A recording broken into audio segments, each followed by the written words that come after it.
प्रणाम देवाधिदेव महादेव।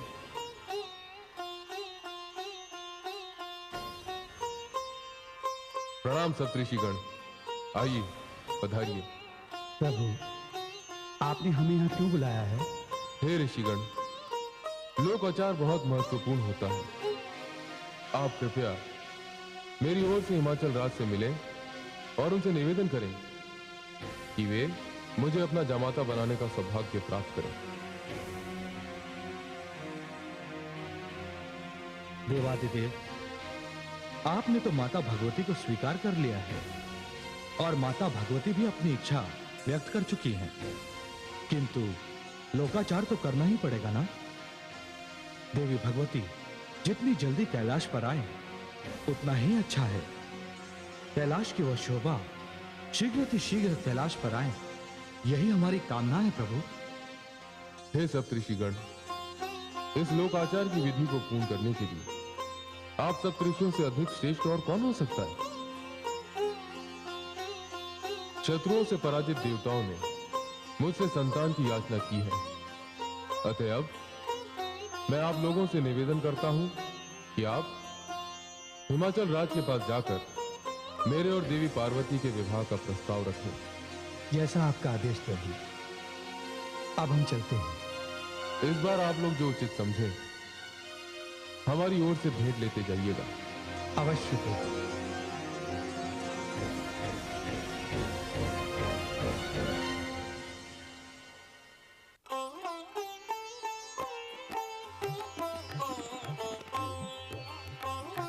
महारानी, मैं आपसे कह रहा था कि सप्तऋषियों के चरणों में हिमाचल का प्रणाम। कल्याण हो। मेरा सौभाग्य है कि आप जैसी महान विभूतियों के मुझे दर्शन हुए। ऐसा लगता है जैसे बिना बादलों की वर्षा हो गई हो और बिना फूलों के फल लग गए हों। आप सबके चरणों की धूल के प्रसाद से मेरा ये स्थान तीर्थ बन गया है। मेरा आप सबसे अनुरोध है कि आप सब अपना अपना स्थान ग्रहण करें। राजन, हम यहाँ स्थान ग्रहण करने नहीं आए हैं। हम तो अष्ट सिद्धियों नवोनिधियों के स्वामी भगवान शंकर का प्रतिनिधित्व करने आए हैं। हम सबकी आपसे प्रार्थना है कि समस्त संसार को मनचाहा वरदान प्रदान करने वाले भगवान शिव को शुभ मुहूर्त की मंगल बेला में आप अपनी कन्या का दान करें, जिससे पार्वती जगत जननी के रूप में सारे संसार का कल्याण कर सके। हे ऋषिगणों, आपने अभी अभी जो कुछ कहा उससे मुझे अत्यधिक प्रसन्नता हो रही है। मैं बड़ा ही भाग्यशाली हूं। सहसा मुझे इसका विश्वास नहीं हो रहा है। विश्वात्मा शिव शंकर ने मेरी पुत्री पार्वती की कामना की है और उसी कार्य के लिए आप सब ऋषिगण यहां पधारे हैं। यह सुनकर मुझे ऐसे लग रहा है जैसे मेरा गृहस्थ जीवन सार्थक हो गया हो। इसमें संदेह की आवश्यकता नहीं है गिरिराज। हम सब भगवान शिव की इच्छा से ही यहाँ आए हैं और आपसे विनती करते हैं कि आप कोई शुभ मुहूर्त देखकर पुत्री पार्वती के वागदान का आयोजन करवाएं। मैं धन्य हो गया ऋषिवर। हमारी पुत्री बड़ी ही भाग्यशालिनी है। पार्वती भगवान शिव का ऐसा वरदान है जिसे पुत्री रूप में पाकर हम धन्य हो गए हैं। किंतु हमें यह ज्ञात नहीं था कि इस वरदान देने वाले को हम जामाता के रूप में पाकर और भी धन्य हो जाएंगे।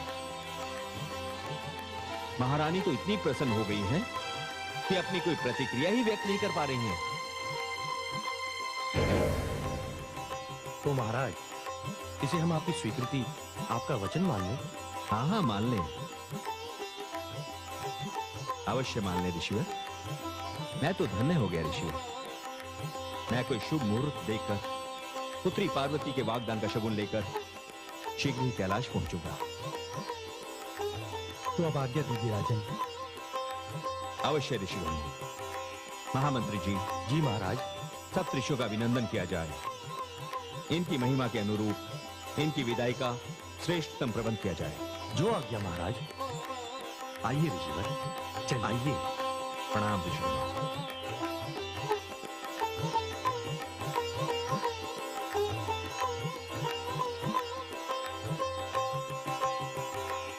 कैसी शुभ घड़ी आई है महारानी। मुझे तो विश्वास ही नहीं होता कि हमारे जीवन में ये कैसा पावन अवसर आया है? आपने सत्य कहा महाराज।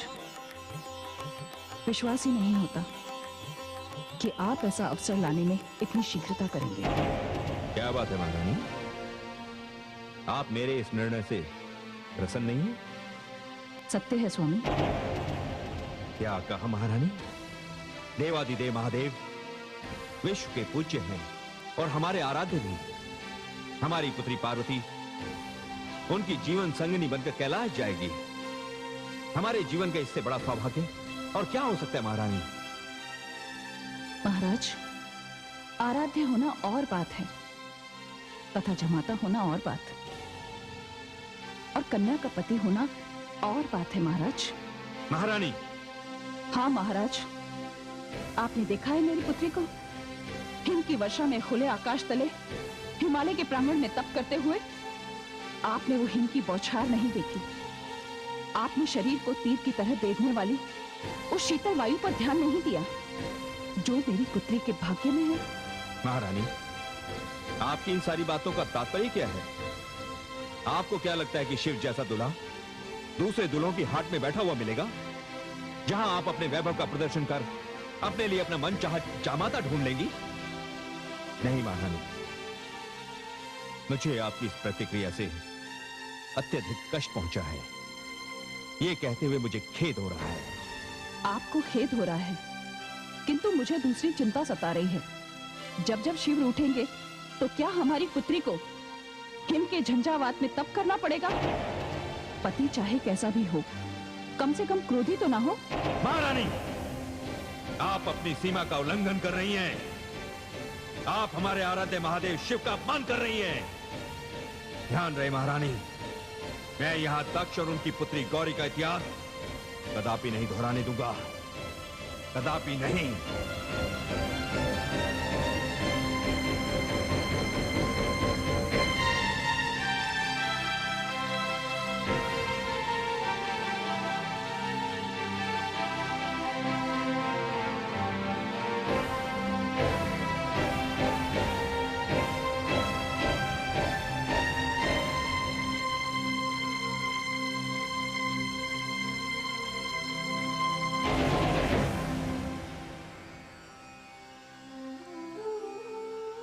आराध्य होना और बात है तथा जमाता होना और बात, और कन्या का पति होना और बात है महाराज।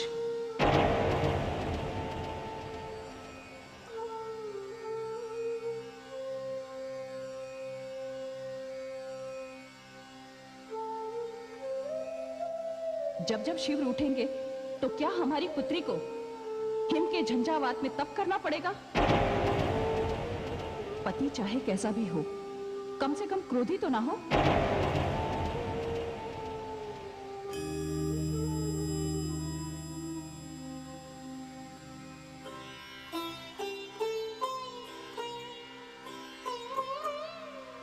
नारायण नारायण।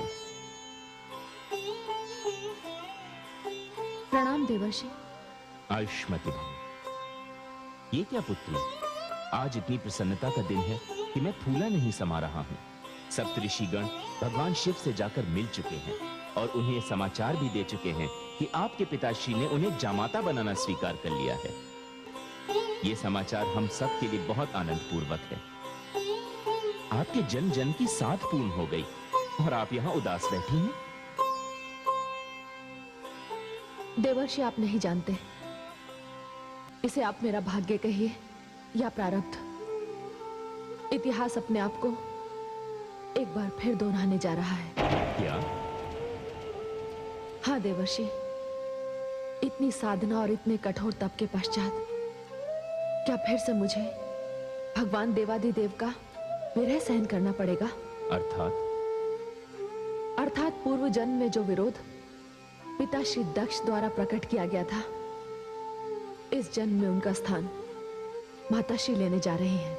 नहीं, ये नहीं होगा, ये कदापि नहीं होगा। मैं ऐसा नहीं होने दूंगा पुत्री। देवर्षि, माता श्री ने पिताश्री से यह कह दिया है कि शिव क्रोधी हैं और वे एक क्रोधी व्यक्ति को अपनी पुत्री नहीं दे सकती। नारायण नारायण। यदि भविष्य की डोर स्वयं ईश्वर के हाथों में ना होती तो मानव तो न जाने क्या कर डालता। ईश्वर की सबसे बड़ी कृपा यही है कि हम अपने भविष्य को नहीं जानते। यदि भविष्य के सारे सुख दुख हमें वर्तमान में ही ज्ञात हो जाएं, तो जीना कठिन हो जाएगा। हमारा कर्तव्य है कि हम वर्तमान में जिएं और भविष्य को ईश्वर की इच्छा पर छोड़ दें। यही जीने की कला है। आप चिंता ना करें पुत्री। मुझे लगता है कि महारानी मैना को कोई भ्रम हो गया है। मैं अभी ऋषि वशिष्ठ के आश्रम जाता हूं और उनकी पत्नी अरुंधति से अनुरोध करता हूं कि वे यहां आएं और इस समस्या का समाधान कर दें। आप शांत रहें पुत्री, मुझे आज्ञा दें। प्रणाम देवर्षि। आयुष्मति भव। नारायण नारायण।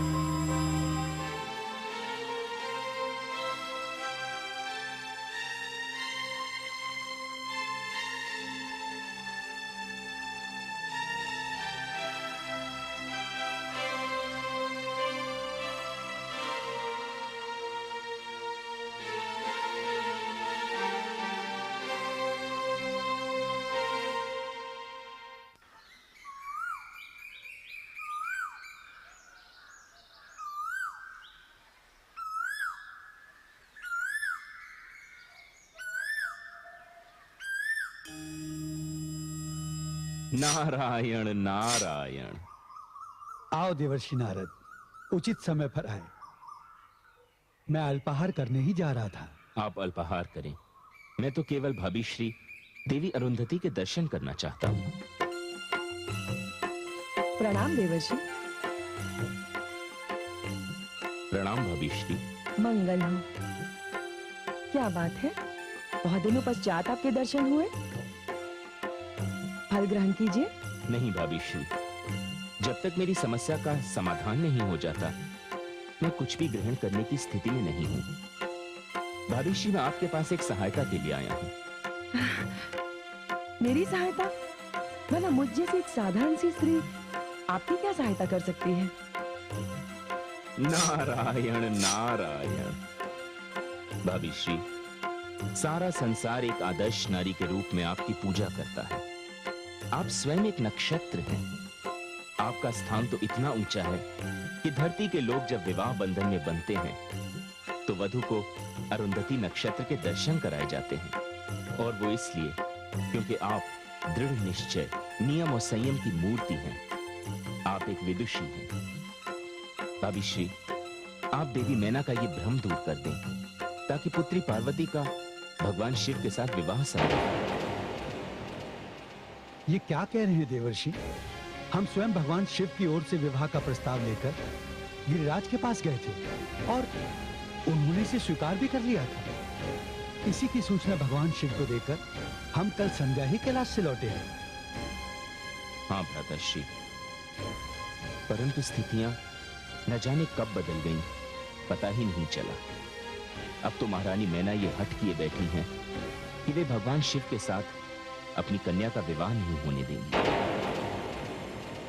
ये कैसे संभव है? एक बार वचन देकर लौटाया नहीं जा सकता। मैं आपके साथ चलती हूँ देवर्षि। मैं आपके पास यही आशा लेकर आया था। महारानी मीना सचमुच मेरा सम्मान करती हैं या नहीं, आज इसका पता भी चल जाएगा। नारायण नारायण।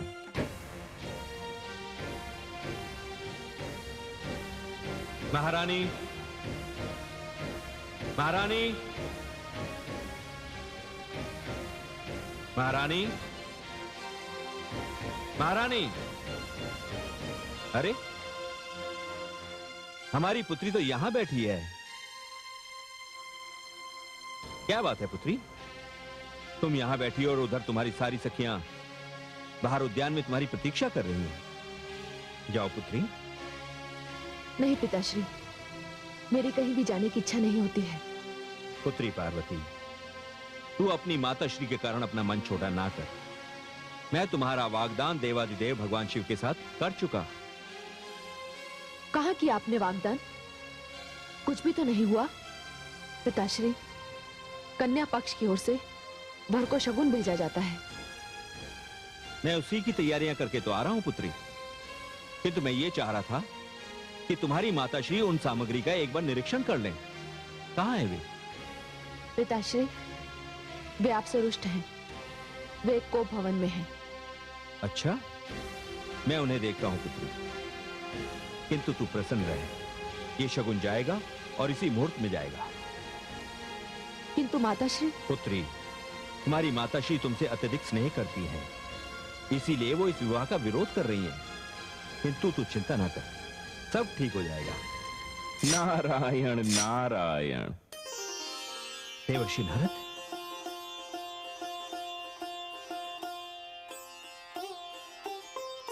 प्रणाम देवर्षि। अरे, परम पुनीता मात्र स्वरूपा देवी अरुंधति भी पधारी है। मेरा स्थान तो पवित्र हो गया, मैं धन्य हो गया। प्रणाम स्वीकार करें देवी। प्रणाम। मेरे प्रति आपकी सम्मान भावना के लिए मैं आपकी आभारी हूँ गिरिराज। मैं देवी मीना से मिलने आई हूँ। किंतु वे तो कोप भवन में है। जी, यदि आप अनुमति दें तो मैं उनसे वहीं मिल लूं। कदाचित उन्हें कोप भवन से बाहर लाने में मैं सफल हो जाऊं। आपको अनुमति की क्या आवश्यकता है? महारानी आपको भली भांति जानती हैं। यह आपका मुझ पर बहुत बड़ा अनुग्रह होगा। पुत्री पार्वती, देवी अरुंधति को कोप भवन ले जाओ। जी, आइए। नहीं पुत्री, तुम कष्ट मत करो, मैं स्वयं वहां चली जाऊंगी।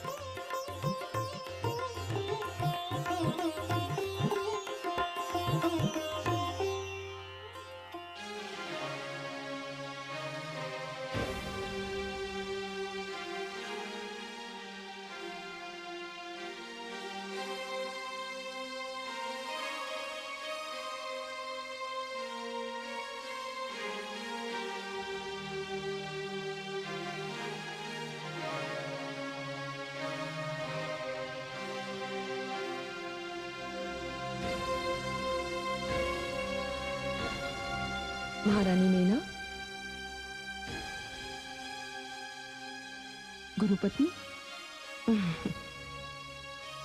आप गृहिणियों में ये कोप भवन की परंपरा बहुत अच्छी है। बिना कुछ कहे लोगों को स्वयं पता चल जाता है कि गृह स्वामिनी रुष्ट हैं। प्रणाम गुरुपत्नी। प्रणाम। देवी अरुंधति, मैं आपका इस कोप भवन में कैसे स्वागत करूं? बस केवल आपकी थोड़ी सी मुस्कान इस कोप भवन को आनंद में बदल देगी। देवी अरुंधति, आप नहीं जानती मेरे क्रोध का कारण क्या है। कारण मैं जानती हूँ। महारानी, आप एक बात बताएंगी, क्या संसार में आप पहली स्त्री हैं जो मां बनी है? जी? जी हाँ। क्या आपके पास कोई ऐसा साधन है जिसके आधार पर आपने अपनी कन्या का भविष्य जान लिया है? देवी, आप मेरी बात का उत्तर दीजिए। क्या आप अपने आप को अपनी संतान का भाग्य विधाता मानती हैं? नहीं, ऐसी तो कोई बात नहीं। तो फिर भगवान शिव से देवी पार्वती के होने वाले विवाह पर आप असंतुष्ट क्यों हैं? गुरुपत्नी, मेरे मन में भय है कि मेरी पुत्री वहां सुखी नहीं रहेगी। महारानी मीना, जो शिव सारे संसार को सुख बांटते हैं, वो आपकी पुत्री को दुख केवल इसलिए देंगे क्योंकि आपको भय है? ऐसी बात नहीं। फिर क्या बात है महारानी? जिस कन्या ने भगवान शिव को वर रूप में पाने के लिए अपने प्राणों की चिंता नहीं की, उससे शिव को छीनकर आप उसके प्राणों से नहीं खेल रही हैं। गुरुपत्नी, मेरी बात का उत्तर दीजिए। आपने भगवान शिव में ऐसी कौन सी बात देखी जिससे भय आपके हृदय में समा गया है? मुझे ऐसा प्रतीत हुआ कि वो क्रोधी हैं। उनका स्वभाव उग्र है। महारानी, जिनके माथे पर स्वयं चंद्रमा विराजमान हो, चंद्रमा जो शीतलता का सागर है, ऐसे चंद्रमा को अपने मस्तक पर धारण करने वाले भगवान शिव क्रोधी? उनका स्वभाव उग्र? अरे वे तो आशुतोष है। यदि ऐसा नहीं है तो उन्हें मेरी पुत्री से इतना कठोर तप कराने की क्या आवश्यकता थी? जब वे आशुतोष हैं, शीघ्र प्रसन्न होने वाले व्यक्तियों में से हैं, तो उन्होंने मेरी पुत्री के साथ ऐसा क्यों किया? ऐसा करने के दो कारण हैं। पहला कारण तो ये, आपकी पुत्री केवल भगवान शिव की भक्ति नहीं, उन्हें पति रूप में पाना चाहती है, और उसके लिए योग्यता का कोई तो मापदंड होना चाहिए। और दूसरा कारण ये कि शिव एक पत्नी व्रती है। उनके जिस हृदय में दक्ष पुत्री गौरी विराजमान थी, उसी हृदय में मेना पुत्री पार्वती को स्थान देने में यदि वे आपकी इच्छा के अनुसार शीघ्रता करते, तो इसमें उनका अपना चरित्र क्या रह जाता? बोलिए। पत्नी के लिए उसका पति क्या होता है? उसका सर्वस्व, उसका ईश्वर। और आपके ईश्वर ने सप्त ऋषियों को, जिनमें मेरे पति भी थे, शिव को जमाता स्वीकार करने का वचन दिया है। और आपकी ये इच्छा है कि वो एक एक करके उन सातों ऋषियों के पास जाएं और उनसे ये कहें कि उन्होंने वचन नहीं दिया था, उनसे परिहास किया था। कितनी प्रसन्न होंगी आप, कितना बड़ा मान आपने अपने ईश्वर का रखा। धन्य है माननी मीना, आप धन्य हैं। बस बस देवी, मुझे और लज्जित न कीजिए। मुझे पता ही नहीं था, मैं अमृत को विष के समान समझ रही थी, और इसमें दोष अमृत का नहीं, मेरी अज्ञानता का था। मुझे क्षमा कर दीजिए देवी, मुझे क्षमा कर दीजिए। नहीं महारानी मीना, मैं स्त्री हूँ, आप भी एक स्त्री हैं, और मेरी केवल एक ही इच्छा है। स्त्री केवल संतान की जननी न हो, स्त्री केवल आनंद और सुख देने वाली न हो, स्त्री केवल सम्मान की अधिकारिणी न हो, उसका एक स्वस्थ, सुंदर और सम्मानजनक स्वतंत्र व्यक्तित्व भी हो। आप महान हैं देवी, आप धन्य हैं, इसीलिए तो सारा संसार आपको पूजता है। तो चलिए महारानी मीना, महाराज हिमाचल भगवान शिव के यहाँ शगुन भेजने की तैयारी किए खड़े हैं। वे आपकी राह देख रहे हैं। चलिए देवी, आपके आने से ये अवसर और मंगलमय हो जाएगा। आइए।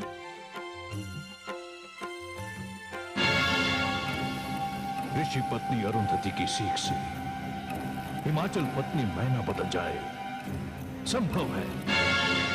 सूर्य अपने रथ का मार्ग बदल दे, संभव है। संसार की पतिव्रता स्त्री अपने पति की विरोधी हो जाए, यह भी संभव है। किंतु असुरराज तारकासुर पार्वती और शिव का विवाह होने दे, ये असंभव है, असंभव है।